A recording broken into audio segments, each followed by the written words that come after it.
मालिके जय जगन्नाथ स्वागत करुच्ची आ गोटे नुआ ब्लॉग को। आज आम आसी पहुंच जाइछु महाप्रभु जगन्नाथ मामू घर श्री श्री माधवानंद जीव मंदिर रे।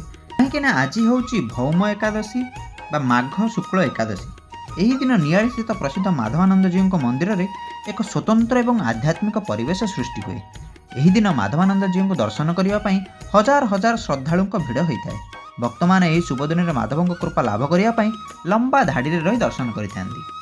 विश्वास करा जाए जे एकादशी दिन माधव को अर्पण करा जाउथवा खीरी प्रसाद सेवन कले पुण्य प्राप्ति हुए।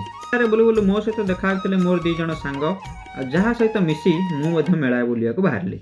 एमती मेलार बोलू बोलू मोर नजर पड़ा गोटे ठुंकापुरी दुकान में आमे भी 3 जण स्कीम पकईकी ठुंकापुरी खाया को बसीगले। तापर मुझे भाई कहली भाई टिके ऊपर जमी बुलेगी भिडटा करती सेमती कर मुझे भिडटा बनाऊँ ब्लॉग रे पकईकी तुम पूरा भाइराल हो। तो भाई मो कथा हसिकी दुथर से ऊपर बुले पकईदे कहले मुझे आउ कर आम से खाया बस पड़ू। खाइबार आमको मिलता ठुंकापुरी सहित मटर तरकारी मटर तो ना गंध ना खाली पानी ही पानी। तापर आम खाई सारी पलि आसलु एपटू गेम जोन आड़िकी गेम जोन में नजर पड़ा छोट छुआ गेम उपर आ से गेम को देखिए आशीष बाबू आम जिद्दी कले आज ये गेम रे चढ़ा कथा चढ़ी से जहाँ भी होचे जिते पैसा लगुच लगू सब भाई खर्च कर।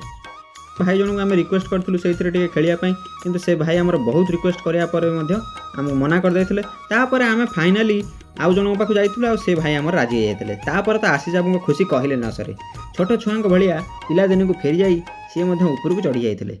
आपर तलू को खसला बेल जो तंकर खुशी आहा कि आनंद। गोटे थर खसी सारापर से पुणी जाऊला आउ थे चढ़ाई तापर मुझे मना कर नहीं पलि आसती। तापर आम नजर पड़ा खेलना दुकान पर आशीष बाबू गोटे खेलना किणवे भावुले कि कौन है जानी से पलि आसिले।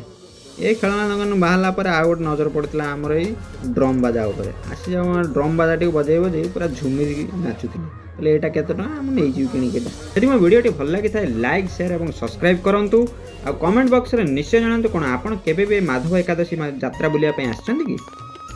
घर को फेरिया बाटर पाद मोर अटकी जाइथिला ए भजन संध्या पाखरे काहेकि ना गीत चलीथिला दुख देईगला दरती बंधु आ सेही भजन टी सुनी कि मु एतले आगे को आसी देखिया को पाइले माधवानंद जीवकर विमान सज्जा चलीछि। एही विमान रे बसी आज रात्रि परिक्रमा करिवे प्रभु। सब बुली सारिया पर एबे समय हो जाता घर को फेरिबार।